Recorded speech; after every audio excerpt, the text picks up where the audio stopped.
Hi everyone, Dr. Remy from Pain Free and Fit. Today we're going to conclude our 5 out of 5 part series on twisting while you walk to help reduce lower back pain.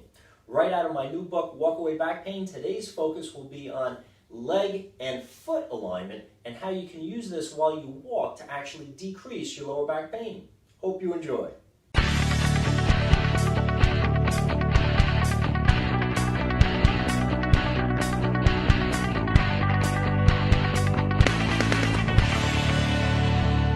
So today, in part 5 of our 5-part series on twisting mechanics while walking to help reduce lower back pain, we're going to be talking about the function of the foot and pronation of the foot.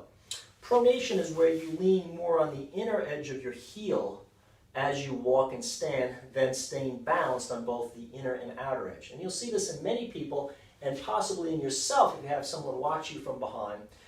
Pronation, when the heel falls in too much and loads the inner aspect of the foot, is associated with the knee moving inwards and is also associated with something called hip external rotation, which we talked about in the last video on twisting and lower back pain.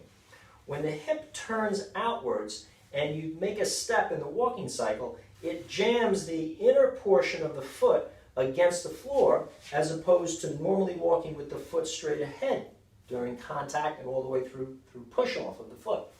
When the hip externally rotates, it causes the foot to hit on its inner edge, so the foot has no other option than to pronate as you step forward, to lean in on that inner edge of the heel. Foot pronation is associated with an anterior pelvis, meaning the whole pelvis tips forward, pubic bone lower than tailbone. That increases the arch in the lower back and many times aggravates lower back pain. Posterior disc problems are aggravated when the arch of the back increases. Spondylolisthesis, stenosis, facet syndrome, sacroiliac joint pain.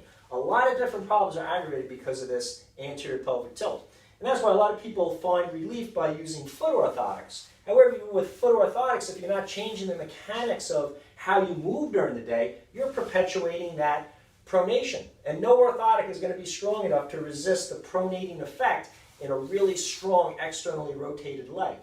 So today's tip while you walk to untwist your body while you're participating in your most full body activity during the day is thinking about how you're placing that foot.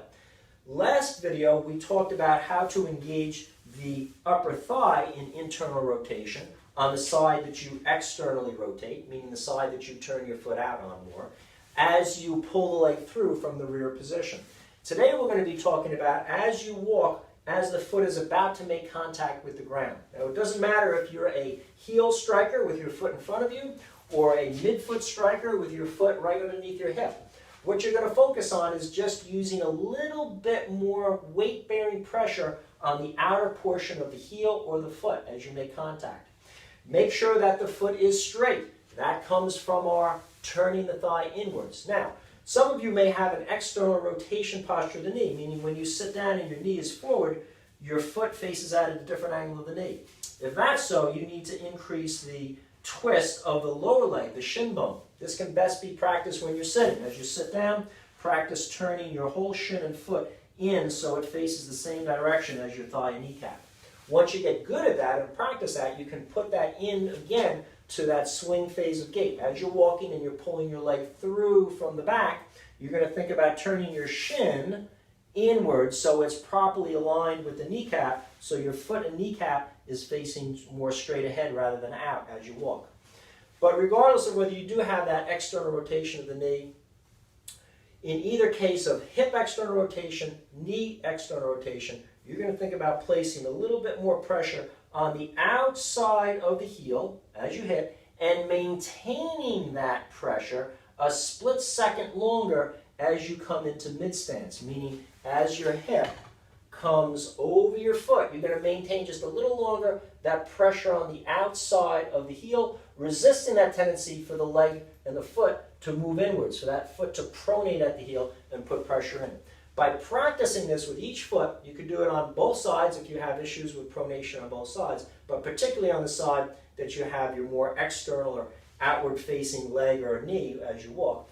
You want to emphasize that with each step, peppering into your day. You don't have to do it all 5,000 or 10,000 steps a day, But when you begin, pepper it in. Put a little bit in here for this hour. When you get up and walk away from your desk, think about your step. Oh yeah, I have a tendency to lean towards that inside heel. Put a little more pressure on the outside heel.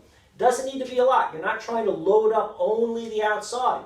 You're allowing that inside edge to make contact with the ground. That's part of the shock absorption of your foot. That's going to help reduce the stress going up into your back, but you want to just put that inner edge down slower and softer by maintaining a little more pressure on the outside of the heel and the foot as you walk.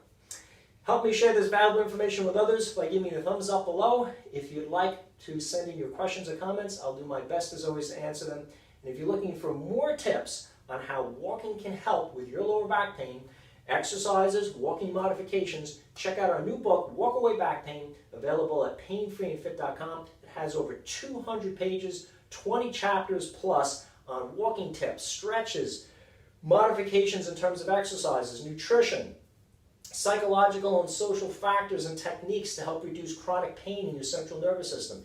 It's chock full of self-management skills. That's probably the leading source of how you can manage your back pain very simply without enrolling in a rehab session, without spending money on a personal trainer, but taking active control of your own walking habits, exercise habits. It shows you how to build a routine of walking that's tailored for you and your body mechanics to help reduce lower back pain, help you prevent it in the future, get more active and enjoy life without your back bothering you.